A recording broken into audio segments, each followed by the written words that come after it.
Welcome to this last presentation today. My name is Karl Larsson. I work for Aligned. I'm going to talk about medical device technical documentation, what it does to our lives, and what we can do to diminish the effort we need to put in to get it compliant, consistent, and complete. Many of you that listen today have experience with technical documentation because you are in the medical device development community, and I'm sure that you've developed plenty of devices, and as a part of that has developed a lot of documentation as well. And our surveys shows that up to 30% of the total development effort is related to documentation activities. And when I ask my customers, is this a reasonable figure? They all have the same answer. They say, Karl, this is not reasonable. We want to focus on bringing out world-class medical devices, but we're stuck with technical documentation. And why does the technical documentation for medical devices then constitute such a large part of the development effort? Well, some of it has to do with the nature of medical device development, that it usually takes significant time to develop a product. The volume of documents that comes out of this activity is just a lot. We're talking about hundreds, sometimes thousands of documents covering meters of binders. And furthermore, many of these documents, they build on top of each other, so they become interdependent. So document A is referring to document B, is referring to document C. And when we start making changes in document B, it's hard for us to see what the repercussions are in document A and C. Furthermore, you might have a number of people working on this simultaneously, so a large team working on this, but also a team that changes. Of course, you have staff that comes in, staff that leaves. So you might, as a new employee, then inherit a document that you now become author of. You might not know too much about its history. You might not know what the previous author knew about this document and its relations to other documents. And you need to work on this. And just as we take design decisions throughout the life cycle of the medical device development, the documentation also changes. So there will be a constant change of the content of these documents, which is then easily leads to inconsistencies between the documents. So document A states X and document B states something that is inconsistent with X then. Furthermore, we have these external factors like regulations and standards that get updated or newly introduced that then requires us to change the way that we're documenting. So if you ever think that, okay, now I know how this is done, now I know how to document, well, rest assured there will soon be some standard that gets an update that will require you to document differently, maybe add additional information or get a new interpretation of what kind of information is needed in these documents. And I think MDR is an excellent example of this. So what we could end up with, if we're unlucky, is a large body of documents that is difficult to overview and is difficult to assess to what extent it's complete and consistent. There might be a lot of gaps and errors in there, and it's hard for us to know. And not having your documentation fully complete and consistent can potentially have large penalties. If your documentation is not accepted by the notified body, they push it back to you. You need to go through another documentation cycles. Well, that will then block the market access with another, say, 6 to 9 months, which means a delayed revenue stream, simply less money. Now, all this together, of course, has an impact on innovation. So the demands on technical documentation in our industry tends to have a negative impact on innovation. And I have, and I'm sure that you also have, experienced situations where the engineers have developed marvelous new features that patients and users could really benefit from, but management takes a decision that the documentation effort that this kind of change would entail doesn't offset the value of what these features would bring. Like the documentation costs more than what the new innovation would bring in terms of value. So we have this documentation being put as a wet blanket over the way we innovate. And in my experience, engineers are usually very good at bringing out great solutions. They are being hired to engineer and develop, and they are stuck with documentation. And documentation, as the way that I see it, is not something that a few specialists in a company does. Everybody is involved in this. Everybody who is taking who participates in the development is also participating in the documentation, which means that you have a lesser degree of specialism when it comes to documentation. Maybe you're unsure on how to write a document that is compliant, or you're not aware of how to do it efficiently, which I can totally understand. 100 years ago, we had documentation specialists. They were called secretaries. We got rid of those, and that was probably really good. And now we're stuck with something that is more of a self-serving restaurants, that everybody gets their own food, everybody documents and participate in the documentation effort. I've been in this industry for almost 2 decades now, and I see no sign of the documentation burden to slack off in any way. It's rather the opposite, that we get more and more documents that we need to provide throughout a longer part of the document cycle. And again, MDR is an excellent example of this, how 10 years ago we probably documented less than we need to today. And an effect that this has on many of the medical device manufacturers is that people just get fed up with this and leave and go to another industry where they can focus on innovation and engineering, which they were taught to do and which they do brilliantly. And that's very unfortunate, that the medical device industry might lose talent that is dearly needed to bring out those technical devices that we could all benefit from, users and patients. So this is my daily life. This is what I think about every day. Like, why is there so much documentation? What can we do about it? What are the activities that these 30% consist of? And I want to highlight a couple of aspects today. It's not covering, but just a couple of observations that I've made that you can take home so you can make informed decisions when you design your development processes and go on about documentation. So the first slide that I want to show here is looking at the composition of design controls in their categories. So as you know, probably aligned elements that we provide here at Aligned, it's a design control management software, and design controls is a very, very large chunk of the technical documentation. And what we can see on this first picture is that we have the light blue sliver, which is 4% at the top. This would be the user needs. So if we look at all the design controls together and we just see how many user needs are there compared to other categories, we can see that this is a diminishing, minuscule part of the entire design control body. We have requirements and specifications in the dark blue. We have risks in yellow, and then we have the dominant sliver here, which is green, which is test-related activities. This is verification and validation, test cases, and test results. And of course, the take-home here from this image is that a large chunk of the documentation tends to be V and V related. I have another project here. It has a very similar composition. So we can see that the dominant part is the green part, is V and V activities. So if you are asking yourself, if I want to make my development process more efficient from a documentation standpoint, where shall I start? Then I can point you in this direction. Take a good look at the documentation of your test cases and your test results. And any gain that you can make there will be multiplied. Why? Because there's simply so many test cases compared to, for example, user needs and requirements. So optimizing the requirements documentation process has less effect than optimizing the test case authoring process. So I have two other graphs here. They look very similar, but they are about completely different things.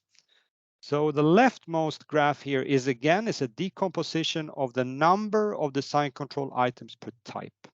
And again, we can see here that the requirements are few, specifications are, there are more of those, and we have lots of test cases and test results. Now we can compare this with this graph to the right. What this does is showing the average number of changes per item, per category. And to explain what I mean with this is that we can see here that a requirement on average in this project is updated 2 times, whereas a test case is updated 9 times. Okay. Specifications land somewhere in between here, and test results are again down at 2. So there seems to be a lot of action going on here in the test case department, a high degree of average number of changes. And of course, we can now put these together and multiply them with each other, and we get something that looks like this. So this would be the total number of changes in a project described per category. And we can now see that the number of touches on requirements is just dwarfed by the 20,000 modifications that were made on test cases. So again, this just gives you a hint of where the documentation effort is happening. It would indicate it's not happening in the requirements section. It happens over here in the V&V section. This is where the work, the bulk of the work tends to be. And this might be a good starting point for making your processes more efficient.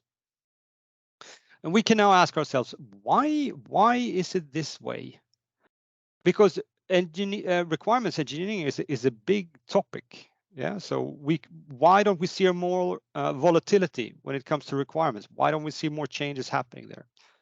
There might be different reasons for this, but just by illustrating this graphically, I will come back to that and talk a little bit about the famous V model.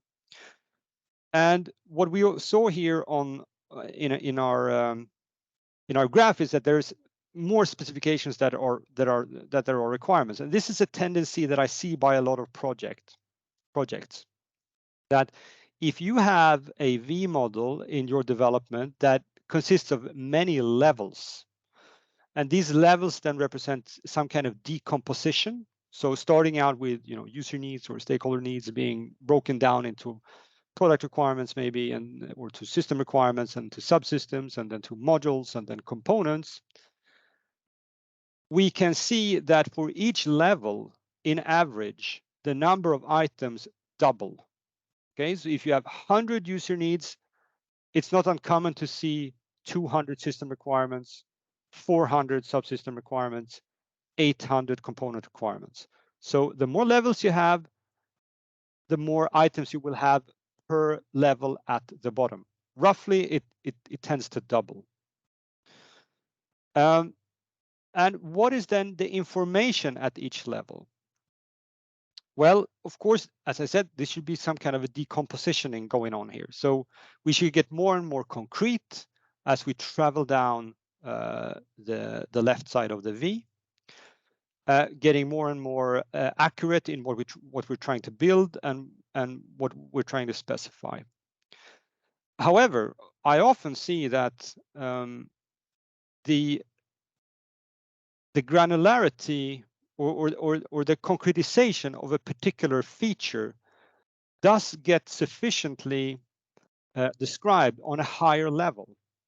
Okay, so what I mean is that take a given requirement, for example, authentication in a software, and you try to decompose this into smaller parts and be more concrete. Often I see that such a feature then would reach full decomposition somewhere in the middle here. So what happens then at this level for this particular feature? Well, in some companies, we have this implicit requirement that every item on level 3 should have at least an outgoing trace to something at level 4. We require decompositioning also when it's not warranted. meaning that there might be many cases where we have reached sufficient decompositioning at a higher level, and we just create alibi items on the lower level. So we don't add any additional information, we don't add any additional value, but just in order to fulfill our internal drive for symmetry, or just to fulfill the development process, we create these alibi items on the lower level. So the lower level consists of one big chunk of alibi items, and then there are, of course, some where a better degree of decompositioning is happening. So there is no real requirement from the regulations and standards that tells you you ought to have X levels or Y levels in your V diagram. So where do the number of levels come from? Well, in my experience, people don't know. When I ask them, why do you have 4 levels instead of 7? They can't answer that. They can say, well, it was always like this, and this is what our development process, and this guy Roger wrote it and he left the company, but it seems to work out, so that's what we're using. And what I want to highlight then, that if you find, because I can guarantee you almost that the more levels you have, the more items you will have on these lower levels. So as I said, for each level, you double the amount of items. But, and I contrast that with the value that an extra level bring, talking about these alibi type of items. I think that you have, should you feel compelled to, have a good case of challenging the number of levels in your company. Okay, I have customers that have decided to have 2 levels only, and they work fine. They make great devices, they pass all the notified body reviews, etc., and it works out for them. So it's not impossible to have very, very few layers in your V diagram and still come out on the good side. So that's something that matters to us, that the more levels you have in your V diagram, the more work you will end up with, and it's up to you to assess, does the additional work that we have just by managing the number of items, does it warrant the value for further decompositioning? I also want to set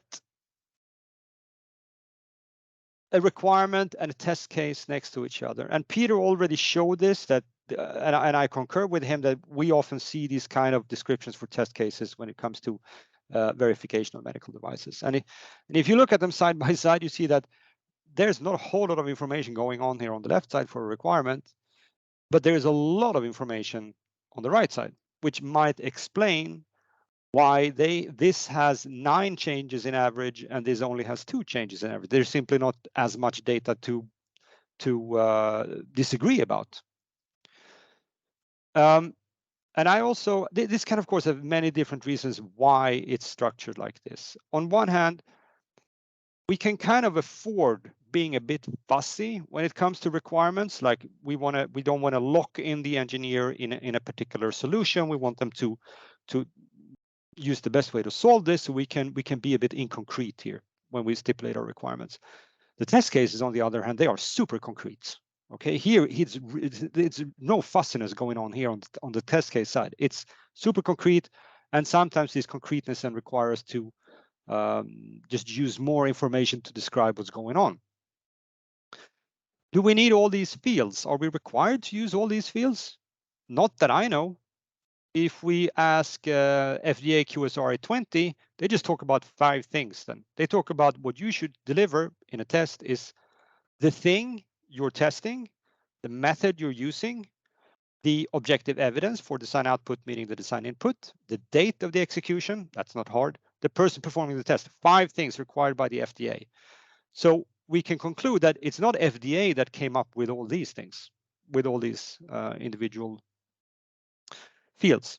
So that's another thing. If you can cut the number of fields in half, then there is more or less writing work that goes into a test case, and maybe that saves you some time when writing down a test case without having a negative impact on the performance. Another trick that I would recommend is, of course, that somebody from the test department is taking part in the review of the requirement and can assess to what extent a requirement or a specification actually can be verified. And the earlier you can get this type of input, and when that a test guy can say that, okay, I can test this, this is testable, as opposed to something that is not testable, that would just create so much more work further down the line. So include input from the testing department, the verification department, when you review your requirements to make sure that they are testable.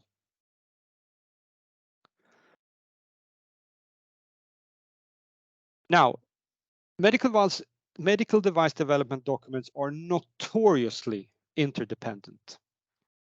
There's a high volume of them. They are all built on top of each other. We talked about this earlier on. And the risk for being in an inconsistent state is just very, very high.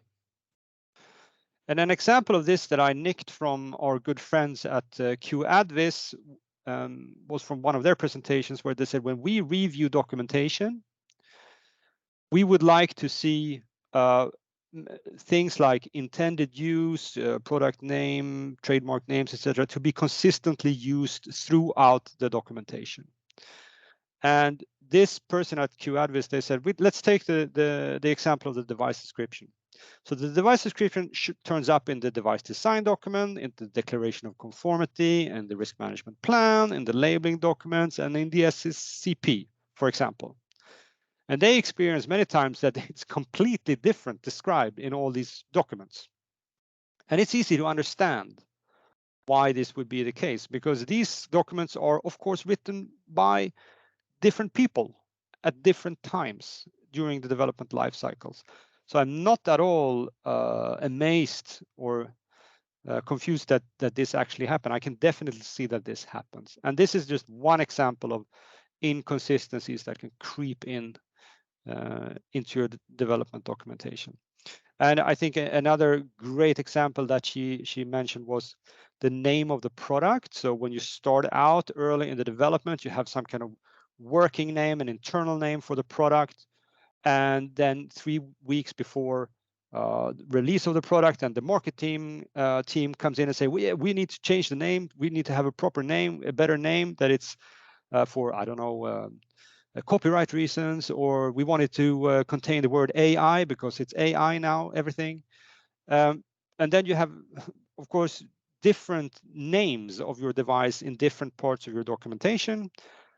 Now, using rationales and explaining this can, of course, mitigate this fact, but wouldn't it be nice if you could just change your the name of your of the product in one place and just have that to ripple out to all the documents that where this product name is used? So that's one example of why documents get inconsistent. Another thing that I want to point out here is that different parts of the design control body matures at different times during the development process. And what do I mean with this? Well, I mean that requirements, if this is the development process going from left to right here, requirements will stabilize, preferably, earlier on during the development process. We should have mature requirements here somewhere. And we don't expect to have mature test data until towards the end of the development cycle. Now, a really good advice here is to, when you construct your documents, to try not to keep design control data from different times of your development cycle in the same document. So you want to isolate the content of your document to things that mature at the same time. Okay, so you should create a requirements document that doesn't have any references to the test activities, because if they are not finalized until here, your requirements document will not be finalized until here. Sorry. So try to to isolate the content of your documents to things that mature during a particular period during your life cycles. And one of the most classic problems here is to include trace information.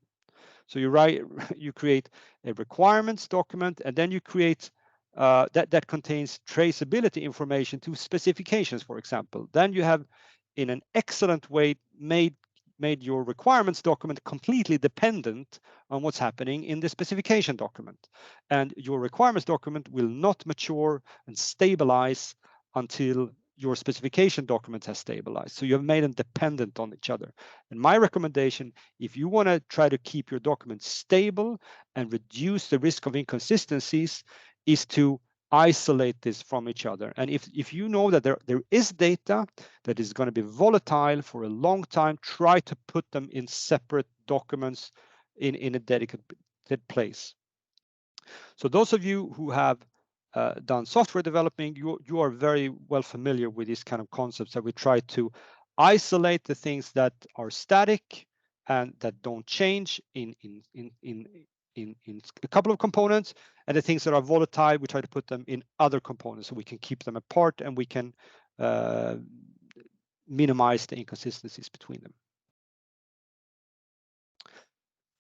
So just a couple of takes on from what I've been talking about. The first one was about the number of levels in the V.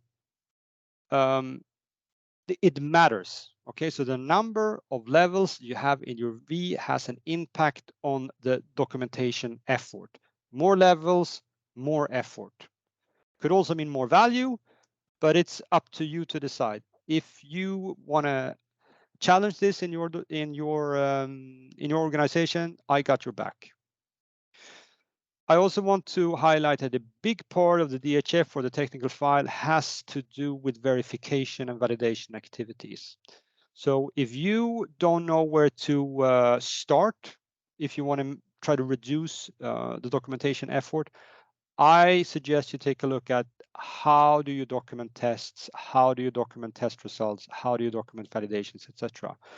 Because if you can, there are going to be many tests, and anything that you can trim off a test, any field that you can remove, any change that you can avoid will be multiplied by the number of test cases that you have in your project. So there's a great multiplier potential to any efficiency gain that you make in that area. And now interdependent documents, they do require a high effort, and we looked at a couple of the reasons why they become interdependent. And if we know why they become interdependent, maybe we can also try to work against this. So if you have a manual documentation system, you work with Word and you work with Excel, then you have to put in your brain into trying to deal with these things. Can a software help at all? And if you don't have a software, maybe you might have asked yourself, okay, what does a software really do here? What kind of problems does it really solve? And I just want to take a couple of minutes and talk about what a software like Aligned Elements could do when it comes to design control documentation. I just want to highlight again a few aspects where it could help you. So what we want to do with a software like this, because everybody who works here has done technical documentation and none of us liked it very much. And that was the origin of this company. And what we want to try to do with Aligned Elements is to reduce the effort that you put into technical documentation, so you can get to the market quicker, you can get that revenue quicker, you can shift your development resources, you can, from documentation to innovation, you can have your engineers innovate instead of administrate. And at the same time, you can increase the quality of your documentation and get more confidence in that the document that you actually submit is free from inconsistencies. And how can we achieve that then? Well, one of the pivots, one of the things that you need to do now is to change your way of thinking from a document-centered approach to a design control-centered approach. Meaning that what we're trying to manage here is not the documents, but the content in the documents. okay, which is a much smaller part. And that gives us great opportunities. Of course, in the end, we want to recompile the content of the documents into actual documents that we could submit. That goes without saying. So what we could do then, if we had one of these softwares, is we want to end up with our technical documentation here, our technical file. And we can then leverage some of the help that a software system can bring. On one hand, we can use a rule book. We can use a rule book for what kind of technical file documents we need, and a lot of meta information about them. We can leverage reusable text parts that we talked about, like intended use and device descriptions and whatnot.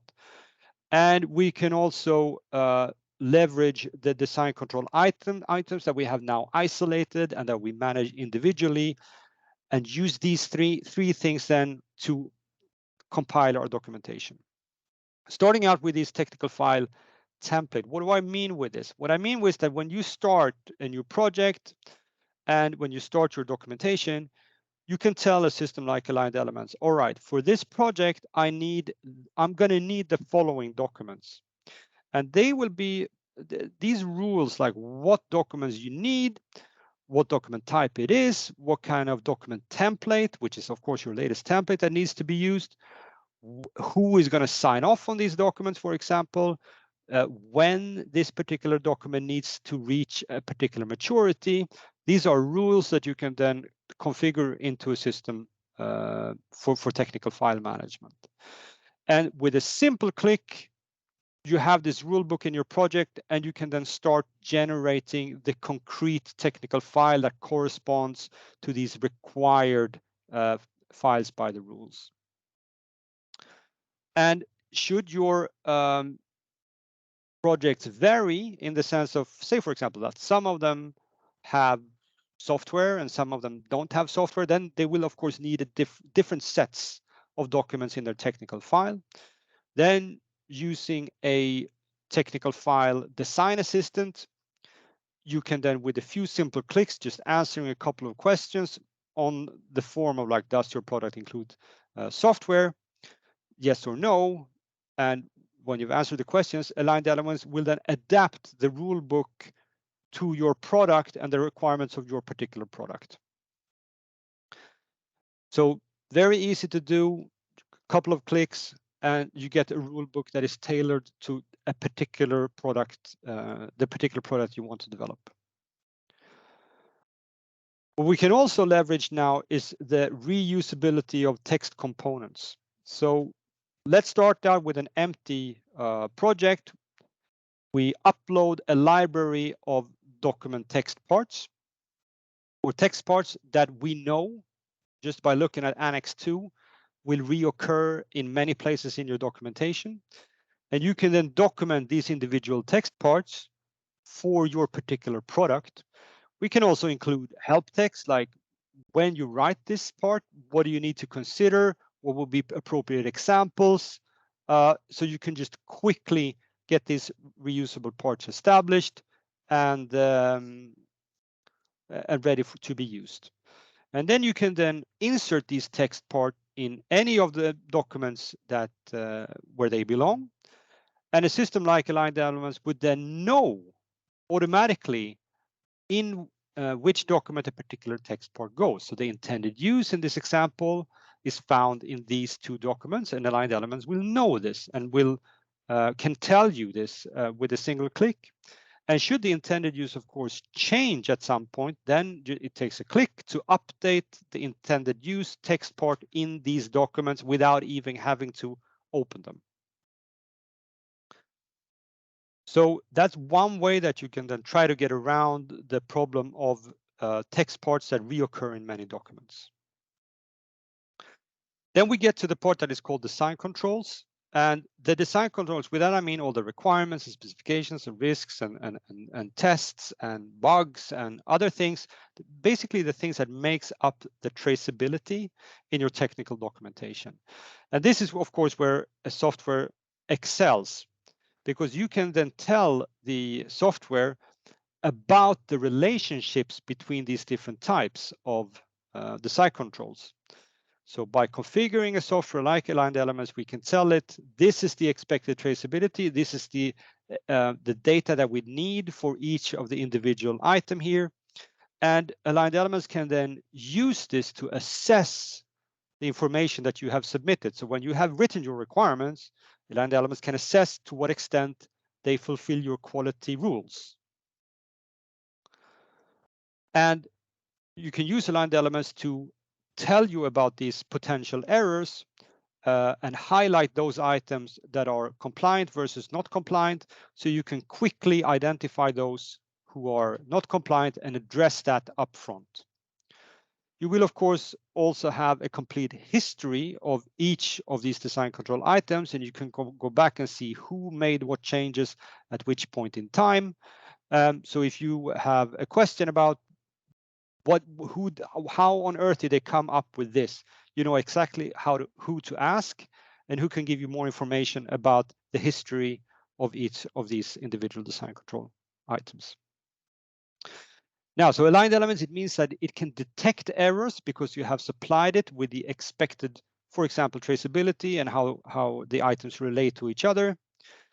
And you can not only ask aligned elements, like what are the current inconsistencies in the project? Aligned elements will also provide you with suggestions on how to solve them and say that, okay, this item has this problem. I suggest you do one of these three things. You just pick one and click OK, and the problem is solved. So by leveraging these different kind of mechanisms, that should then make it easier for you to compile your technical file. But what I've talked about here, it still sounds like I need to write all the requirements. I still need to write all the specification and tests. I still need to write the content of these reusable text components. But of course, we try to help our customers there as well. And on our website, we have a number of already populated libraries that you can use in your medical device documentation. For example, the general requirements from the MDR or EVDR that you can just quickly import with a click of a button to use in your project, just to kickstart your technical documentation effort. And with all this in place, then we hope that you will end up with a technical file that is quickly, consistent, complete, and correct with a minimal effort, so that you can focus on the things that you do best in your company, which is probably innovating world-class devices.